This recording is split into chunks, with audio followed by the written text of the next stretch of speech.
Alright, all you video gamers, welcome to yet another quarter-taking prehistoric rail shooting edition of the DJ Smokey's True Video Game Stories. And with a title like that, we decided to go straight to the arcade with a game none other than Jurassic Park.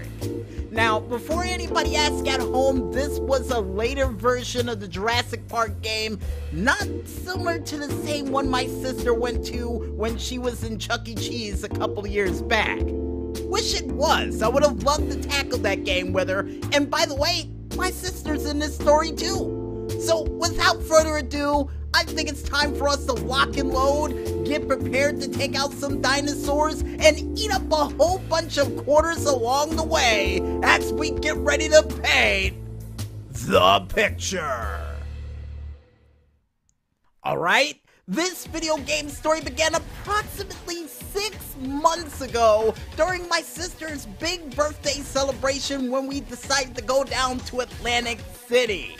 And this was a video game story we've been meaning to tell you guys for well over 6 months now, and now's the time, because while we were heading down the good old boardwalk of Atlantic City, me and my sister would pass by and see an arcade machine, and my sister would get that gleam in her eye, and I would say, no, come on, I haven't been in the arcades in years. I don't need to go into this machine to prove myself. Then my sister started jingling around those quarters, and then I said, you know what, why not? We went right toward the Jurassic Park game and realized, unlike the Terminator game we played many years ago, this one was a sit-down arcade with a giant oversized minigun as a weapon.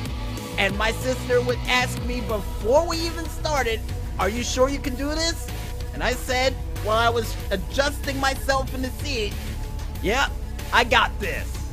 And the first creature we would try to take out, or capture in this case, would be none other than a Triceratops. And along the way, while trying to capture this creature, we would have to go up against velociraptors, pterodactyls, and anything else you could possibly imagine that was lurking in the world of Jurassic Park. Now, unfortunately, we don't have the copyrights to actually play the song of Jurassic Park during this, but I really wish we did, because they did feature it during the game when we looked over the horizon and saw all those dinosaurs, and the music would go, and I would say to my sister, when can I start to shoot something? And before I even noted, when the song ended, boom, just immediately just went into it.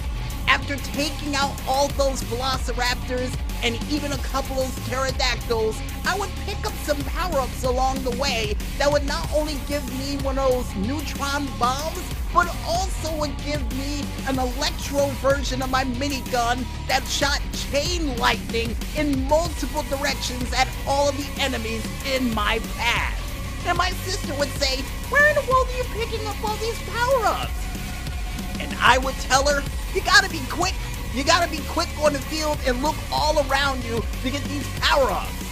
Now, while my sister was still wondering how I got all these power-ups and trying to defend us the best way we knew how, my mother was on standby in the corner whenever any of us died, ready to give us quarters to jump back into the game as quickly as we could.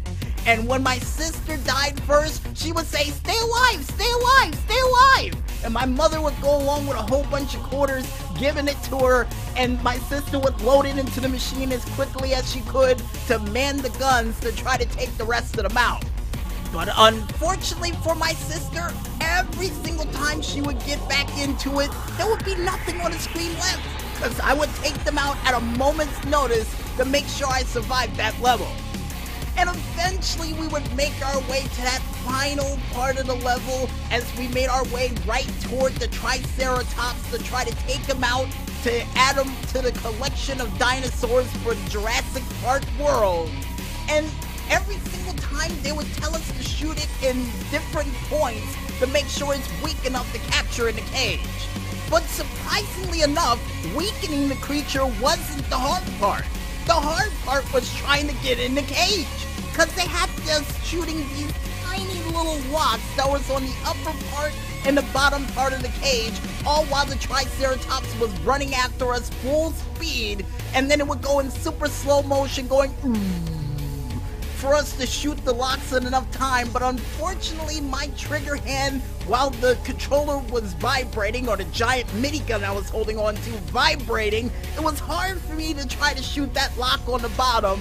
And after 3 attempts, my sister would be able to hit that lock on the bottom, the right, and on the top, all for me to get the one on the top, and we would capture the Triceratops. Cue the classic Jurassic Park music of for me to just sit there celebrating, going, yeah!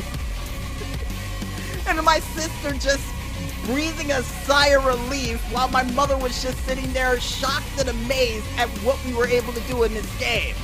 But it wouldn't end there, folks, because after taking that out, my sister would have the wise idea for us to go after the Tyrannosaurus Rex that was in the next level. And my God, that was a headache and a half. Because if you thought that the Velociraptors and everything else we had to fight in the first one was bad, in the next one, they decided to double the number of Velociraptors that was coming after us. And as much as I hate Velociraptors, they would just keep coming from out of all different angles and would be impossible for me to shoot directly in the mouth, only for my mother to be on standby with quarters for me to load in while my sister tried to survive. And we would eventually make it to the T-Rex itself. And just before we were about to weaken it to take it out, my sister would get taken out. And I would have to do it on my own to take out the T-Rex itself, and was able to weaken it to the point where all we had to do was go to the camp, get the cage, and lock that sucker up.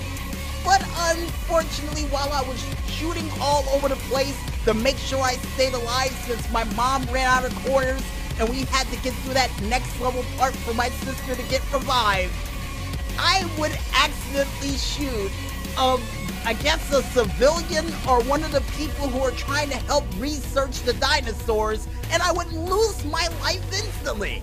And after my mom and sister would see that, they were both sigh at the same time going, "Oh," because they knew I was close, but the civilian or the random person or scientist got in the way of one of my bullets and got killed instantly. And I would say this is like House of the Dead all over again, back when I was in Wheels of Motion and they took away a prime victory from me, and there was no quarters left between the both of us, which means we had to go, and that would be the last time we would head to the arcade on my sister's big birthday-like trip. And it would always hang over me that there was one hostage that cost me a key victory in a game for the second time in my arcade history. But I got a feeling the next time we go down there, I look to correct that wrong once and for all. And with that said, folks, wraps it up for another quarter-taking, rail-shooting, prehistoric beatdown edition of the DJ Smokey's True Video Game Stories. And with that, we'll be back with more right after this. So stay tuned.